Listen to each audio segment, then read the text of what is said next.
한 주간도 세상에서 사시느라 수고 많이 하셨습니다.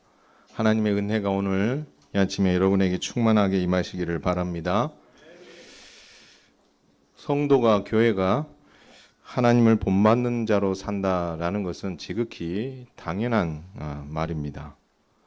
하지만 정말 우리가 바라는 것은 이런 어떤 약간 추상적인 어떤 표현을 넘어서 어떻게 사는 것이 하나님을 본받는 자로 사는 것인가 라는 그 질문에 대한 그 명쾌한 대답을 우리는 원합니다. 그래야 올바른 실천으로 이어질 수 있기 때문입니다. 그래서 바울은 두 가지 이미지를 해답으로 제시했습니다. 그 첫 번째가 뭐냐면 교회는 빛의 자녀로 살아야 된다라는 것입니다. 빛의 자녀로 살아야 된다. 이 말 자체가 또 약간 추상적인 면이 있지만 이 말을 하고 나서 바울은 두 가지 그림 언어로 분명한 것을 실천사항을 우리에게 설명해 주었습니다. 그 첫 번째가 뭐냐면 주를 기쁘시게 하는 것이 무엇인지 분별하라라는 것입니다. 그냥 내 생각나는 대로 그냥 내가 이제까지 살아왔던 방식대로 그냥 모든 문제를 직면하지 말고 매 순간 하나님께서 기뻐하시는 것이 무엇인가 먼저 분별하고 그것을 시험해 보라라는 것입니다. 그렇게 분별해서 내가 하는 이 일이 열매 없는 어두움의 일이라면 참여하지 말아야 되겠다 결단을 내리면 되고, 아니 반대로 이것이 열매 있는 빛의 어떤 일이다라고 하면 거기에 적극적으로 참여하고 순종하게 되면 우리가 빛의 자녀로 살아갈 수 있다라는 것입니다. 또 한 가지는 이렇게 이야기합니다. 어둠의 일을 책망하고 폭로하라라고 이야기합니다. 세상 가운데 살면서 그리스도인인 것을 숨기고 살지 말라는 겁니다. 세상 가운데 살면서 그리스도인이라는 것을 드러내고, 그리고 하나님이 바라시지 않는 부분들에 대해서 잘못된 건 잘못되었다라고 폭로하며 그리스도인답게 살아가라라는 것입니다. 우리 한 사람이 과연 그 거룩을 위해서 몸부림친다고 해서 그 작은 울림이 얼마나 영향이 있겠습니까? 그러나 그 작은 울림을 만들어내면 이것이 파도를 만들어내게 되고 또다시 이것이 태풍을 일으키면서 여러분 가정과 여러분의 일터에, 이 나라에, 온 세상에 거룩을 퍼뜨림으로 말미암아 이 땅에 하나님 나라를 실현해 갈 수 있다라고 성경은 우리에게 말씀하고 있는 것입니다. 이런 믿음의 성도로 살아갈 수 있는 저와 여러분 되시기를 주님의 이름으로 축원을 드립니다. 근데 이게 전부가 아닙니다. 바울은 어떻게 사는 것이 하나님을 본받는 자로 사는 것인가 라는 어떤 이 질문에 대해서 두 번째 해답으로 한 가지 이미지를 더 우리에게 가르쳐주고 있습니다. 바로 교회는 영적 군사로 살아가야 된다라는 것입니다. 영적 군사로. 그래서 바울은 이런 말합니다. 하나님의 전신 갑주를 입은 영적 군사로 살아라. 그렇게 권면하고 있습니다. 전신 갑주를 입은 군사. 우리나라에서는 지금 군인들을 쉽게 찾아볼 수 없습니다. 특정한 지역에 그들이 있는 영역이 따로 있기 때문에 그렇습니다. 당시는 이 로마 군인들을 쉽게 볼 수가 있습니다. 그들이 쓰고 있는 투구, 그들이 가지고 있는 칼, 그들이 가지고 있는 방패, 호신경, 기타 모든 것들이 당시 사람들은 너무 자연스러운 거예요. 그렇기 때문에 바울은 그것을 염두에 두고 모든 사람이 다 알 수 있는 그림 언어, 바로 영적인 군사로서 전신갑주를 입어라라는 표현을 하며 도전을 주었다라는 것입니다. 그렇다면 왜 이런 권면을 했을까요? 다른 여러 가지 이미지도 있겠지만 왜 이런 권면을 했을까라고 그 질문을 해보게 되면 그 답은 그 당시 에베소에 처한, 에베소 교회가 처한 영적인 상황 때문에 그렇습니다. 에베소 교회니까 에베소에 당연히 있었겠죠. 여러분, 이 에베소에는 약 이방인이 25만 명 정도가 살고 있었고 그 속에 소수의 그리스도인이 살고 있었습니다. 그런데 사실 여러분, 이 에베소라는 지역을 바울이 잘 알고 있습니다. 2차 전도 여행 끝 무렵에 에베소에 도착해서 회당에서 성경을 강론하며 유대인들과 변론한 적이 있습니다. 3차 전도여행을 하는 중에 무려 여기서 3년이라는 시간을 보내며 좋은 기억들을 많이 가지고 있던 도시가 이 에베소입니다. 그곳에서 회당에서 하나님 나라를 강론했고 두란노 서원에서 날마다 또 강론했고 또 2년 동안은 제자들을 불러 모아놓고 하나님의 말씀 교육을 충분히 가르쳤을 뿐만 아니라 능력이 나타나서 축사가 일어나고 귀신을 쫓아내고 또 치유가 일어나는 그런 경험들을 했었던 도시가 이 에베소입니다. 그러니까 좋은 것은 이 정도로 기억이 남는 도시가 에베소인 거죠. 그런데 에베소 교회는 좋은 것만 기억에 남는 지역은 아닙니다. 이 에베소는 복음 전하는 것 때문에 소동이 일어났던 그런 지역이기도 합니다. 은장색이라는 직업을 가진 사람이 있었어요. 은장색이 뭐냐면 은을 잘 가공해서 뭔가를 만드는 거예요. 생활 필수품을 만드는 것이 아니라 이 은장색은 당시 에베소에서 유명했던 신상이 있어요. 이방 신상. 그 이름이 아데미라는 신상이 있습니다. 그 아데미라는 신상을 은으로 작게 만들어서 그것을 파는 거죠. 거기서 얻은 많은 이익을 가지고 이 데메드리오라는 사람이 큰 부자를 되었습니다. 그래서 이 데메드리오 밑에 이 은장색으로서 일을 한 사람들을 많이 거느리고 이제 거기서 얻어지는 그 큰 수익을 가지고 떵떵거리고 살았던 사람이 데메드리오입니다. 근데 느닷없이 이 에베소에 한 사람이 등장했어요. 누가 등장했을까요? 예, 사도 바울이 등장했어요. 그리고 나서 사람들에게 이런 말을 하는 거예요. 사람의 손으로 만든 것은 신이 아니다. 이건 지금 누구 밥줄 끊어지게 생긴 거예요? 예, 데메드리오의 밥줄이 끊기게 생긴 거예요. 끊긴 건 아니겠지만 이 밥줄의 매출이 어떻게요? 예, 상당히 줄어들게 되는. 여러분 그 일들 때문에 이 데메드리오가 매우 분노합니다. 여러분 생각해 보세요. 어떤 한 사람이 나타나서 내 생계에 위협을 주는 이야기를 하고 다닌다고 했을 때에 여러분 같았으면 그 사람을 어떻게 대하겠습니까? 마찬가지죠. 데메드리오는 바울을 그렇게 본 거예요. 그런데 속내는 돈 때문인 건 맞죠? 매출이 떨어지니까. 그런데 속내는 그렇게 하면 사람들이 자기 말을 따라줄까요? 안 따라줄까요? 안 따라주겠죠. 그래서 모양새를 갖춰야 되는 거예요. 그래서 이야기한 게 뭐냐면 이런 말을 합니다. 큰 여신 아데미와 그 신상의 위엄이 떨어진다. 이 사람의 이 말들로 인해서 우리가 믿는 이 아데미 신상의 권위가 떨어진다. 우리가 얼마나 오랫동안 믿어왔었던 이 신인데 이 사람의 이 말이 불경스럽다 이거요. 그리고 그가 지금 했던 그 말들로 인해서 이 아데미 신이 무시당하고 있다. 여러분 이런 무시를 당하고 가만히 있겠습니까? 라고 소리를 지른 거죠. 그랬더니 사람들이 어떻게 해요? 으쌰 이 사람 말에 어떻게 해요? 이 선동에 정말 휘말려서 소동을 일으키는 거예요. 그래서 여러분 이 소동을 일으키는 것에서 끝난 것이 아니라 이 일들로 인해서 제자들이 잡혀가고 고난을 당하는 그런 어려운 일들이 일어나게 되었다라는 겁니다. 여러분 그러므로 인해서 바울은 에베소 교회 하면 좋은 이미지도 있지만 이 에베소 교회가 얼마나 영적으로 어두워 있는 그런 어떤 지역인지를 잘 알고 있었던 거죠. 그럼에도 불구하고 자신이 그 수년 전에 그것을 경험했는데도 불구하고 수년 후에 이 에베소 교회에 편지를 하면서 그 25만 명이나 되는 이방인들 사이에 소수의 그리스도인으로 살고 있는 에베소 교회 성도들에게 그 이방인들의 죄를 폭로하라라고 이야기합니다. 그들이 예수 믿지 않는 그 부분에 대해서 예수 믿으라고 선언하라라고 이야기합니다. 그래서 하나님 나라를 실현하라 그렇게 명령하고 있는 거죠. 여러분 생각해 보세요. 소수의 그리스도인과 이방인들의 삶의 방식은 완전히 다릅니다. 여러분 소수의 그리스도인의 삶은 누구를 기쁘시게 해드립니까? 하나님을 기쁘시기 위해 살아요.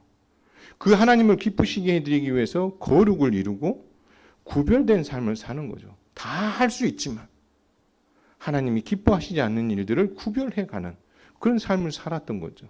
그런데 여러분, 이 이방인들은 어떤 삶을 살았을까요?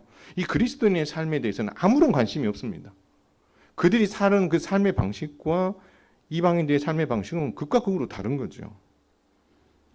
그런 입장에서 봤을 때 그리스도인의 입장에서 이 이방인들의 삶을 보면 그들의 삶은 결국 성경이 말한 가르침에 비춰보면 그들의 삶은 결국 어떤 삶을 살고 있는 거예요? 죄를 짓고 있는 삶인 거죠. 그래서 그들의 잘못된 죄를 어떻게 하라는 거예요? 소수의 그리스도인으로 살면서 그것을 들추어내고 폭로하고 그렇게 살아가는 것이 하나님이 기뻐하시지 않는 일입니다 라는 이야기를 뭐 하라는 거예요? 외치라는 거예요. 그런데 여러분 너무 얄궂지 않습니까?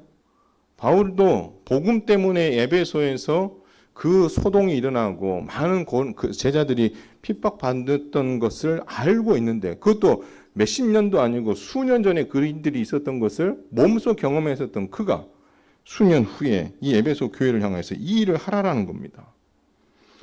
이방인들에게 그들의 삶을 죄로 규정하고 폭로하면 여러분 이방인들이 어떤 반응을 보이겠어요? 아, 예, 그러면 그렇게 살겠습니다 하고 고개를 꾹뻑 숙이고 그렇게 살까요? 여러분 수년 전에 그렇게 했던 사람들이 지금 수년 새에 완전히 180도 바뀌어서 순종하겠습니다 라고 하는 사람도 있겠지만 그게 불과 몇 명이나 되겠냐라는 거죠. 그 많은 이방인들이 어떤 반응을 보일까요? 배척하겠죠. 쓸데없는 소리 하지 마라. 그리고 또 어떻게 하겠습니까? 그게 도가 넘어서면 그들을 잡아다가 고문도 할 것이고 그들을 잡아다가 어떻게 죽이는 일들도 할 수 있는 거죠. 이미 바울은 3차 전도여행 때 그것을 경험해 봐서 잘 알고 있습니다. 그래서 에베소에 살고 있는 소수의 그리스도인의 삶이 이렇게 퍽퍽한 삶이다라고 바울은 말하고 있는 거죠. 따라서 그리스도인과 이방인 사이에는 늘 긴장감이 깃들 수밖에 없었고 언제라도 싸움이 있을 것 같은 그런 분위기가 늘 연출되고 있는 게 당시 에베소의 상황이고 영적인 분위기다라는 것입니다. 중요한 것은 이 싸움은 겉으로 보기에는 막 폭력이 왔다 갔다 하고 고문과 그리고 고난 그들의 어떤 핍박으로 인해서 어려움이 찾아오기에 겉으로 보기에는 마치 물리적인 어떤 싸움처럼 보입니다. 그러나 바울은 이 모든 일의 출발이 뭐에서 시작됐다는 거예요? 예수 그리스도를 믿느냐 믿지 않느냐에서 그 그리스도를 따르는 자로서 살아가느냐 살아가지 않느냐 거룩을 이루며 살아가느냐 그렇지 않느냐 이 문제에서 시작됐기 때문에 이 싸움은 그 과정과 그 결과는 폭력적이고 육체적인 어떤 그런 전쟁과 그런 어떤 박해처럼 보이지만 그 출발은 어디서 시작했다는 거예요? 영적인 것에서 시작됐기 때문에 이 싸움은 영적인 싸움이다라고 말하고 있다라는 것입니다. 더 나아가서 죄를 폭로하고 드러내는 일은 영적인 일이기에 그리스도인으로서 소수의 그리스도인으로서 살아가는 에베소 교회가 이 영적인 싸움을 싸워야 된다라고 바울은 이야기하고 있다라는 것입니다. 사랑하는 성도 여러분, 우리 한국교회는 어떻습니까? 한때는 1000만 명의 성도를 이야기하면서 한국교회가 대단히 뜨거웠던 때가 있습니다. 근데 지금 반토막 이하로 떨어졌습니다. 그만큼 교회의 영향력도 많이 감소했습니다. 아니, 없다고 봐야 되지 않겠나 싶을 정도로 교회의 영향력들이 지금 많이 사그라졌습니다. 어쩌면 25만 명의 이방인들이 살고 있는 그 에베소에서 소수의 그리스도인으로서 살아가고 있는 에베소 교회와 별반 다르지 않은 상황에 놓여 있다라는 것입니다. 그럼에도 불구하고 바울이 던진 이 영적 싸움을 싸우라는 도전을 소수의 그리스도인으로 살아가는 에베소 성도들만이 아니라 우리도 그것을 믿음으로 받아야 된다라는 것입니다. 세상이 그리스도인의 삶에 무관심해도 그리스도인은 그 세상의 삶에 관심을 가져야 되는 거예요. 나만 예수 믿고 구원받으면 끝이다. 저들과 나는 아무 상관없다가 아니고 세상이 돌아가는 그런 어떤 정치적 이슈, 누가 이런 말 했니 저런 말 했니 이런 것도 중요하겠지만 그들이 결정하는 정책들, 그들이 지금 내뱉고 있는 그 말들, 그들이 행하고 있는 그런 어떤 결정들이 교회와 하나님의 나라에 어떤 영향을 끼치는지, 그것이 하나님이 기뻐하시는 일인지 기뻐하시지 않는 일인지, 그것에 대해서 우리가 뭐 해야 된다는 거예요? 분별해야 되고 판단할 수 있어야 되고, 그리고 그것에 대해서 잘못된 것에 대해서 이것은 아니다라고 이야기할 수 있는 것이 그리스도인의 삶이다라는 것입니다. 어쩌면 에베소 당시의 어떤 어떤 불법이나 이런 부분들에 대한 모습보다 지금은 그때보다 더 상상할 수 없는 그 많은 어떤 불합리한 것들, 하나님이 아니라고 하신 것들에 대해서 많이 지금 앞서가고 있는 그런 모습들을 보면서 우리는 그 세상을 향하여 그리스도인에서 과연 어떤 생각을 하고 살아야 되는가? 우리는 이런 가운데에도 복음인 하나님의 말씀을 전하고 그리스도인다운 삶을 살기 위해서 애를 써야 되는 거예요. 세상 사람들이 그렇게 주장하고 그것을 결정했다고 해서 거기에 따라가는 것이 아니라 그리스도께서 우리에게 교훈하고 가르치신 말씀을 쫓아서 아닌 건 아니라라고 이야기하고 그리스도인답게 살아가는 것. 그래서 세상 사람들로 하여금 그리스도인이 뭔가 다르긴 다르구나라는 것을 인식할 수 있도록 만들어줘야 되는 거예요.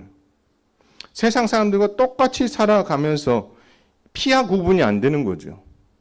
적과 아군이 구분이 안 되는 거예요. 그리스도인과 세상 사람이 구분이 안 되는 거예요.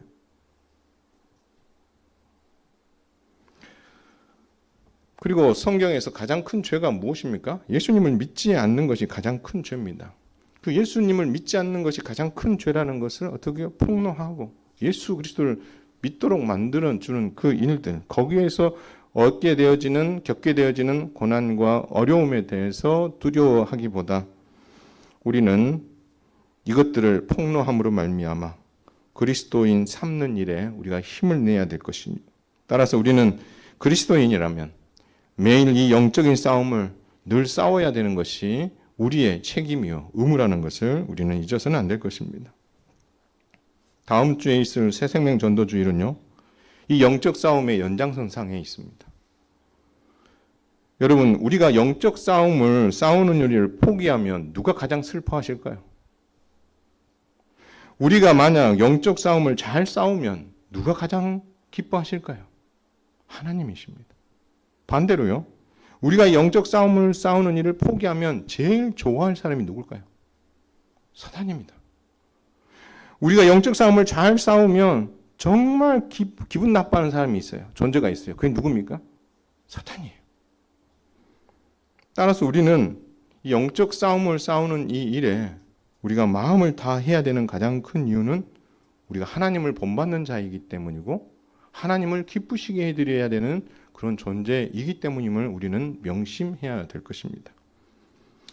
영적 싸움에 무관심하면 우리에겐 영적 변화와 하나님의 기적은 없습니다. 우리가 그런 영적인 것에 무관심하면 우리 안에는 아무런 변화가 일어나지 않습니다.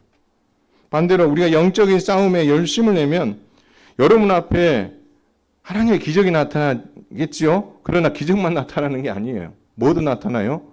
고난도 함께 나타납니다. 고난이 딱 대기하고 있어요.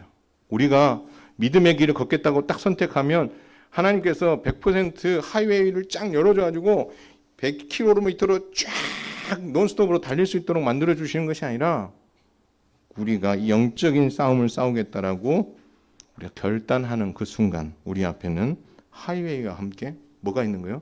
많은 고난이 기다리고 있는 거죠. 그럼에도 불구하고 이 영적인 싸움에 열심을 내는 일에 헌신하게 되면 우리는 반드시 하나님의 기적을 경험하게 되고 또 우리가 그렇게 영적으로 깨어있게 되면 우리 하나님의 마음을 정말 기쁘시게 해드릴 수 있음을 믿으시기를 주님의 이름으로 축원을 드립니다. 그래서 여러분 좀 그런 욕심을 내십시오. 영적인 일에 욕심을 내세요. 하나님의 말씀을 읽고 배우는 데도 열심을 내시고 기도하는 데도 열심을 내시고 영적 싸움을 싸우는 것이 무엇인지 내 가정 안에서 우리 가정 안에서 지금 영적 싸움을 싸우는 데 있어서 걸림돌이 되는 게 무엇인지를 여러분 점검해 보세요. 평안하여 조용히 있으면 우리 가정이 다른 가정들보다 잘 살고 있는, 돈은 그렇게 많지 않아도 편안하게 잘 살고 있다. 그런 어떤 외적인 것에 속지 말라는 거죠. 분별하셔야 되는 거예요. 내가 이 가정의 가장으로서 내가 한 남편의 아내로서 한 아내의 남편으로서, 부모로서 자녀로서 내가 영적인 이 싸움을 싸우는 일에 얼마나 헌신하고 있는가? 우리 가정은 이 영적인 싸움을 싸울 준비가 되어 있는가? 그냥 좋은 게 좋다고 넘어가고 있는가? 아니면 그것을 어떻게 해서든지 싸우고 어떻게 해서든지 그것을 바로잡기 위해서 몸부림치고 하나님 앞에 씨름하고 있지는 않은가? 여러분 이런 부분들을 검증해 봐야 되지 않겠어요? 그런 것을 여러분 무관심하면 평안한 것처럼 보이지만 실제는 우리가 죽어가고 있는 거죠. 영적으로 어떻게 해요? 어두워져 가고 있는 거예요. 우리 현원교회에 속한 모든 성도들과 여러분의 가정 안에 이 영적인 것에 대한 욕심과 깨어있음, 영적 싸움을 싸우고자 하는 의욕이 여러분 안에서 일어남으로 말미암아 여러분 가정 안에 가로막고 있는 그 모든 것들을 볼 수 있는, 그리고 직시할 수 있는 안목이 열리고, 그것이 하나님이 기뻐하는 일인지 기뻐하시지 않는 일을 분별하는 눈이 열려서 바른 걸 선택하고 영적인 변화를 겪으며 여러분의 가정이 하나님 안에서 새로워지는 그 기적을 경험함으로 말미암아 우리 가정이 평안하기 때문에 기쁜 것이 아니라 우리 가정이 영적으로 깨어 있음으로 인하여서 하나님을 기쁘시게 해드리는 일에 우리가 마음을 다하고 있다는 이 사실로 기뻐할 수 있는 멋진 그리스도인 가정 되시기를 주님의 이름으로 축원을 드립니다. 다음으로요, 바울은 교회에게 영적 싸움을 싸우라고 또 강한 메시지를 던집니다. 여러분 10절, 11절을 보면은요, 끝으로 너희는 주 안에서 주의 힘의 능력으로 강건하라. 그리고 마귀의 관계를 능히 대적하기 위해 하나님의 전신갑주를 뭐하라고요? 입으라라고 이야기합니다. 여러분 하나님의 전신갑주를 왜 입어야 됩니까? 왜 입어야 되냐면 우리가 싸울 싸움의 성격 때문에 그렇습니다. 12절이 이야기합니다.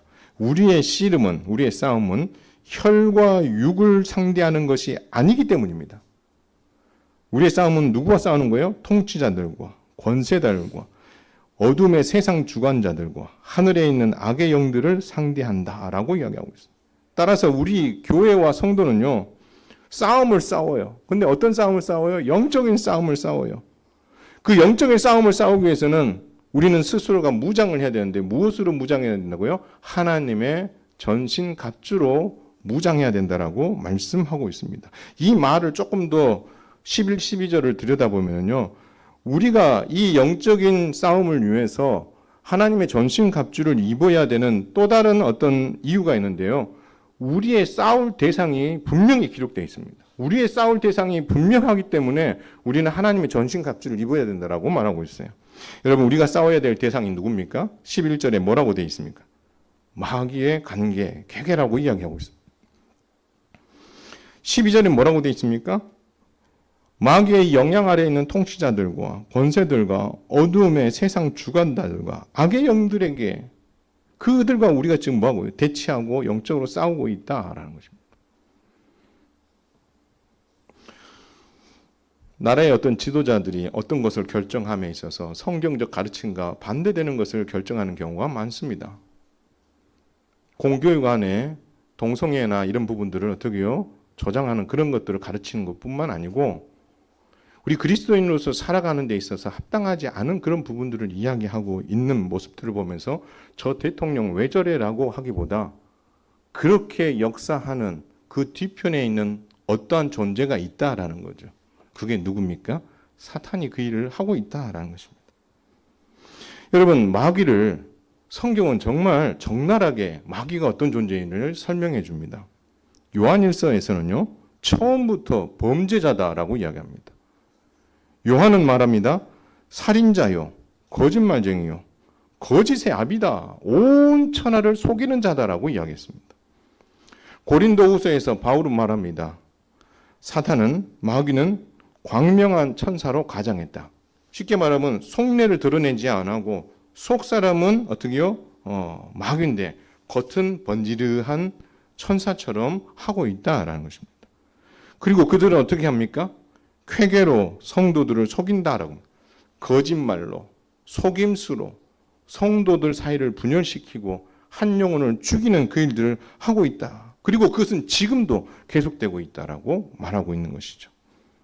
그러니 여러분, 성도가 이런 사단의 그런 어떤 영향 아래에 있는 이 악한 날에 우리가 아무런 대책 없이 있으면 우리는 늘 사단의 밥이 될 수밖에 없는 거죠. 그래서 영적 싸움을 준비하고 능히 대적하고 승리하도록 바울은 말합니다. 하나님의 전신갑주를 입으라. 그리고 완전 군장하라 라고 말하고 있다라는 것입니다. 군에 다녀오신 분들은 합니다. 큰 전쟁이 일어나기에 앞서 우리들은 항상 그 더블백이라 하죠. 그 안에 뭘 준비합니까? 예, 우리가 이동할 수 있는 것들을 늘 준비해 놓죠. 그렇게 하는 이유가 뭡니까? 완전 군장으로 준비하고 있다가 상황이 터지면 바로 거기에 대응하기 위해서 우리가 준비하는 것 아니겠습니까? 그런데 바울은 말합니다. 하나님의 전신갑주를 입으라고, 진리의 허리띠를 띠고 의의 호신경을 붙이고 평안의 복음의 신을 신고 믿음의 방패를 들고 구원의 투구를 쓰고 유일한 공격 무기인 성령의 검인 하나님의 말씀을 가지라라고 이야기하고 있습니다. 더 나아가서 여러분, 이 하나님의 전신갑주를 입으라라고도 이야기했지만 그 다음 절에 보면 하나님의 전신갑주를 취하라라고 이야기하고 있어요. 여기서 이 취하다라는 말은 하나님의 전신갑주를 입어도 되고 안 입어도 되고가 아니라는 거예요. 이 말의 의미는 뭐냐면 하나님의 전신갑주를 입는 것은 성도에게 책임감는 있는 일이고 반드시 해야 될 의무다라고 말하고 있는 거예요. 안 그러면 누가 죽어요? 내가 죽어요. 이렇게 전신갑주가 뭐다라는 거 그걸 자세하게 지금 이야기할 이유는 없고요. 바울이 우리에게 말하고 있는 것은 그만큼 뭐 하고 있으라는 거예요? 준비해 있으라는 거예요. 훈련돼 있으라는 거예요. 훈련돼. 바울은 이렇게 하나님의 전신갑주로 무장되는 것을 이야기하면서 공교롭게 그 다음 절에 바로 뭐라고 있냐면 기도를 요청합니다. 모든 기도와 간구로 하되 항상 성령 안에서 기도하라라고 이야기합니다. 영적 싸움이기 때문에 깨어 있어야 되고 그리고 깨어서 힘써 그 일들을 감당함에 있어서 선행되어야 될 일이 뭐냐라고 했을 때 기도다라고 말하고 있는 것입니다. 바울은 오늘 본문에 보니까 이런 표현이 됐어요. 쇠사슬에 매인 사신인 나 바울은. 여러분 쇠사슬에 매였다 이 말은 뭐죠? 내가 지금 어디에 갇혀 있다는 거예요? 옥에 갇혀 있다는 거죠. 행동이 자유롭지 않다는 겁니다. 그럼에도 불구하고 그가 명령을 하면서 자신에게 앞선 그 말씀을 적용합니다. 그러면서 내가 옥에 갇혀 있지만 복음의 비밀을 담대하게 이야기할 수 있도록 나를 위해서 기도해 달라라고 요청하고 있다는 것입니다. 하나님의 전신갑주를 입은 것이 전부가 아니라는 거예요. 거기에 뭐가 함께 가야 되는 거예요? 성령 안에서 기도함으로 말미암아 영적 싸움을 싸워야 된다. 이것을 바울은 어떻게 해요? 말로만 가르치는 것이 아니라 자신이 그렇게 살아가는 모범을 보이고 있는 거죠. 이미 바울은 그 영적인 그 갑옷을 그리고 영적인 전신갑주를 그는 이미 입고 지금도 싸우고 있는 사람인데도 불구하고 그는 교회에게 뭘 부탁하고 있는 거예요? 나를 위해서 기도해 달라라고. 사랑하는 성도 여러분, 우리 그리스도인들은 세상을 향해 죄를 폭로하고 또 싸우는 영적 싸움을 싸우는 어떻게 보면 영적 군사라는 사실을 우리는 잊어서는 안 될 것입니다. 우리가 영적 군사로 사는 것을 곧 하나님을 본받는 삶이라는 것을 우리는 명심해야 할 것입니다. 영적 싸움은 선택사항이 아니고 필수입니다. 모든 그리스도인들에게 다 요구되는 싸움인 거죠. 따라서 우리는 하나님의 전신갑주를 입은 영적 군사로서 영적 싸움을 잘 싸우기 위해서 여러분 준비해야 돼요. 여러분 영적 싸움을 잘 싸우기 위해서 하나님의 전신갑주를 입어라. 하나님의 전신갑주를 취하라. 이 말은요. 그냥 말 그대로 입으라는 것으로 끝내는 게 아니에요. 그 입고 뭐 하라는 거예요? 훈련하라는 거예요. 훈련에서 흘린 땀, 전투에서 피를 적게 흘린다. 어떤 훈련 사단의 군대 가면 어떤 훈련 사단의 표예요. 예사롭지가 않습니다. 질문 한번 해보겠습니다. 군인들이 왜 훈련할까요? 1번, 시간이 없어가지고 시간 때워야 돼서 훈련을 합니까? 2번, 뭐 다른 이유가 있을 것 같죠. 왜 군인들이 늘 훈련합니까? 특히 그 맨 전방사당 바로 밑에 있는 사단은 매 하는 일이 훈련밖에 없어요. 전쟁 터지면 앞사단은 뭐 일단 끝. 그리고 훈련된 그 사람도 이제 치고 올라가는 거잖아요. 그러면 왜 이렇게 늘 훈련해요? 훈련하는 이유는요. 어떤 상황에 맞닥뜨렸을 때 생각하며 싸우는 게 아니라는 겁니다. 아, 저 상황에 왔으면 내가 저렇게 하면 되겠구나. 그렇게 해가지고 훈련이 끝나면 얼마나 편하겠어요. 아, 총 저렇게 쏘네. 아, 포는 이렇게 장전을 해서 이렇게 누르면 되는구나. 됐어. 알았으면 됐어. 그때 가면 생각나겠지. 여러분 그렇게 하면 훈련을 하지 않죠. 훈련하는 이유가 무엇입니까? 생각하며 싸우라고 훈련하는 게 아닙니다. 훈련하고 습득된 대로 몸이 반응하는 거예요. 내가 훈련을 계속해서 그 상황이 오면 내가 저 상황에서 내가 이렇게 배웠으니까 이렇게 해야 되겠다고 생각하면서 그 행동이 나오는 것이 아니라 그것이 훈련이 되어 있기 때문에 그 상황이 되면 자연스럽게 그것이 반응으로 나타나는 거죠. 아, 적군이 나타나면 총을 쏴야 되겠구나 라고 끝나는 것이 아니라 실제 총을 쏴야 되고 실제 그 내가 죽느냐 적을 죽이느냐 이 상황에 왔을 때에 내가 죽여야 되나? 그럼 내가 총을 쏴야 되나? 이 생각하는 순간 뭐 한다는 거예요? 나는 죽는다는 거예요. 그러니 그 상황이 됐을 때에 몸이 그냥 반응하도록 하기 위해서 훈련을 시키는 거죠. 마찬가지예요. 하나님의 전신갑주를 입고 취하라 이 말은요. 그것을 입은 것으로 끝나라는 말이 아니에요. 어떤 상황에 놓였을 때에 훈련된 대로 즉각 반응해서 그 싸움을 승리로 이끌 수 있는 준비를 하라. 그 얘기를 하고 있는 거죠. 여러분 마치 그리스도인을 향한 메시지인 것처럼 들립니다. 영적 싸움을 위해 무장하는 것도 중요하지만 훈련도 중요하다는 거예요. 월등한 무기를 가지고 있으면 뭐합니까? 그것이 제대로 훈련이 되어서 숙련도가 높아야 그 가지고 있는 무기를 제대로 쓸 수 있지 않겠습니까? 우리가 하나님의 전신갑주를 입었다라고 그거 가지고 어디 가가지고 나 이거 입었어 하고 어깨에 힘주면서 자랑하고 다니려고 입는 거 아니잖아요. 우리가 그 숙련도를 높여야 어떤 여러 상황 앞에서 그것을 맞서 싸워 이길 수 있기 때문에 훈련해야 된다. 그래서 언제든지 예고하고 사단은 공격하지 않습니다.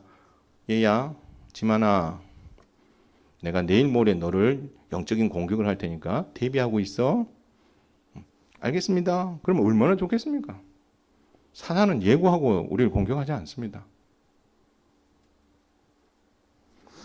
여러분이 주일 예배만 드리는 것에 만족하지 않았으면 좋겠어요. 여러분 주일 예배를 드리는 것도 잘 하고 있는 거예요.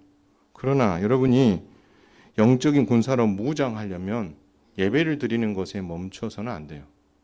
주일 오전 예배, 오후 예배를 드리면은요, 여러분들이 훈련 받을 기회가 있으면 훈련을 받으셔야 돼요. 그리고 무엇도 해야 돼요? 함께 하는 것을 훈련해야 돼요. 함께 하는 거. 여러분 영적 군사는요 혼자 존재하는 게 여러분 바울이 이 에베소에서 이렇게 걸어 다니는 이렇게 이동하고 다니는 군인들을 보면서 한 사람만 받겠어요? 군대는 이동할 때 항상 어떻게 해요? 대열을 유지하고 여러 사람이 같이 이동을 합니다. 그럼 그 안에 훈련의 숙련도가 담겨져 있는 거죠. 왜 그러니까 같이 다닙니까?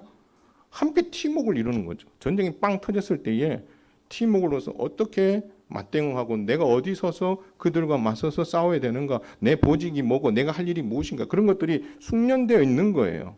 똑같이 그 전신갑주를 입고 있어도 내 위치와 포지션 그 모든 것들에 따라서 내가 해야 될 일이 다 정해져 있는 거예요. 그것이 어떻게 팀워크를 이루어가는 거죠. 마찬가지예요. 우리 현흥교회 성도들도 이 영적인 팀워크를 만들어갈 수 있게 되기를 주님의 이름으로 축원을 드립니다. 우리가 함께 믿음 생활하는 이유가 뭐예요? 우리가 왜 훈련을 받아야 돼요? 팀워크를 이루는 거예요. 여러분 특공대들이 이렇게 보면 어떤 이렇게 잡혀 있는 사람들을 이렇게 구해내기 위해서 뭐 영화나 혼자 들어가지 보통은 혼자 들어가지 않죠. 맨 선두에 방패를 들고 총을 겨누고 두 번째, 세 번째, 네 번째 사람이 할 일이 있고 맨 뒤에 사람은 뒤에를 또 사주 경계하면서 따라오고 자기 역할이 있는 거예요. 그 역할을 하면서 그 안에 들어가서 그 상황을 종료시키고 사람을 구해내는 거예요. 팀워크인 거죠. 근데 거기서 한 사람이 죽거나 빠지게 되면 그 팀워크가 깨지는 거예요. 그러면 그 작전을 수행하는 게 어려워지겠죠. 마찬가지예요. 우리가 함께 그리스도 안에서 하는 현흥교회라는 공동체 안에 우리가 있는 이유가 무엇입니까? 팀워크인 거죠. 그래서 우리에게 직분을 다 다르게 주셨고 할 일을 다 다르게 주신 것은 팀워크를 이루어서 그 일을 하게 하시기 위한 거예요. 혼자 독불장구로 뭔가를 하는 게 아니에요. 혼자 다 해야 되겠다. 아니요. 하나님 기뻐하시지 않으세요. 하나님은 뭐 하기를 원하세요? 팀워크를 이루기를 원하세요. 각자 하는 게 다 다르고 그것이 어우러져서 함께 좋은 성과를 내는 것. 하나님 그것을 바라시기 때문에 우리가 영적인 군사로서 하나님의 전신갑주를 입은 것으로 끝나는 것이 아니라 훈련되어져서 내 포지션에 맞게끔 내가 이 공동체 안에서 팀워크를 어떻게요? 바로 세우는 데서 내가 할 수 있는 게 무엇인가 찾아서 훈련되고 헌신함으로 함께 더불어 하나님 나라를 세워가는 것이 필요하다라는 것입니다. 더 나아가서 오늘 바울이 우리에게 주었던 교훈을 한 가지 더 받으면 바울은요 하나님의 전신갑주를 이미 입은 사람이지만 자신이 처해 있는 그 옥중에서 갇혀 있는 상황에서도 에베소 교회에게 뭘 부탁했다고요? 기도를 요청했다라는 것입니다. 좀 쉴 수 있는 상황인데도 쉬지 않고 영적인 싸움을 그는 계속 싸우면서 그 싸울 수 있는 힘의 동력이 어디냐라고 했을 때에 성령 안에서 기도하는 거다라고 말하고 있는 거예요. 그 싸움의 동력이 어디서 나온다고요? 성령님에게서 나오고 그 싸움의 동력이 기도에서 나온다라고 말하고 있습니다. 그래서 그 복음의 비밀을 담대히 이야기할 수 있는데 여러분 그 말을 할 줄 몰라서 바울이 그렇게 했겠어요? 그 수십 년 동안 복음을 전했던 사람이고 고난과 박해 속에서도 복음만을 전했던 사람인데 그건 누구 앞에서 말하는 게 뭐가 그렇게 어렵겠어요? 그럼에도 불구하고 이것은 함께할 팀워크이고 그리고 나 혼자 하는 것이 아니라 또 교회의 기도가 필요함을 그가 알았기에 기도 요청을 하고 있더라라는 것입니다. 교회가 성도가 하는 일의 대부분은 영적인 일입니다. 영적인 싸움을 동반하는 거예요. 그렇기 때문에 기도가 필수다라는 것입니다. 여러분 오늘 예배 들어오시면서 주보에 이 노란색 종이를 받으셨을 거예요. 한번 펴보십시오. 저 위에 보니까 기도에 동참해달라고 말씀했고 새생명 정도 축제가 가지는 영적 싸움의 의미를 제가 기록으로 남겨두었습니다. 그리고 우리가 그날 초청되실 분들을 이름을 좀 기록해 보았고요. 여러분 이분들의 이름을 부르면서 기도해 주시기를 바랍니다. 그래서 여러분 맨 밑에 이렇게 기도해 주세요라고 되어 있죠. 5분간 기도하시되 초청하시는 초청자들의 이름과 그 바로 밑에 있는 기도 제목을 놓고 5분 이상 기도하시고요. 기도하신 이후에 저 밑에 보면 날짜가 써져 있어요. 표시 한번 해보세요. 그리고 시간을 정하세요. 시간 날 때 해야지. 이러지 말고요. 나는 아침에 일어나자마자 5분 정도 내가 이것을 놓고 기도하겠다. 내가 점심 먹고 시간이 좀 된다. 그러면 점심시간 내가 예를 들어서 12시 반부터 1시까지 내가 요 시간 안에 내가 기도하겠다. 시간을 정하세요. 그리고 기도하세요. 우리가 전도 그 새생명 전도주의를 하는 것은요. 쇼가 아닙니다. 그렇죠? 생명을 살리고자 하는 일이에요. 이 영적인 일이란 말이에요. 그리고 이 일에 헌신하고 있는 모든 여러분들은 다 지금 하나님의 전신갑주를 입고 있는 거예요. 어떤 사람은 그것이 좀 강력한 옷을 입고 그렇지 않고의 차이가 있을 수 있겠지만 그 지금 입고 있잖아요. 그렇죠? 근데 함께 팀워크를 이루어가는 데 있어서 중요한 게 바울은 기도다라고 이야기하고 있어요. 여러분 그래서 이번 한 주간 집중적으로 여러분 시간을 좀 정하십시오. 할 수 있으면 제가 시간이 좀 더 있으면 지금 시간 옆에다 써보시라고 하고 싶은데 여러분 꼭 시간을 정하셔서 다음 한 주간은 이 일을 위해서 온 교회가 팀워크를 하나로 모으는 의미의 기도에 헌신해 주심으로 말미암아 돌아오는 주일날 하나님께서 베푸실 그 영적인 기적을 우리가 경험할 수 있게 되기를 주님의 이름으로 축원을 드립니다. 하나님의 기적을 바라보는 여러분이 아니라 하나님의 기적의 현장에 참여하기 위해 영적 싸움을 승리로 이끌어가기 위해 그리고 기도의 자리에서 그것을 지킴으로 그 경험을 할 수 있는 저와 여러분 다 될 수 있기를 주님의 이름으로 축원을 드립니다.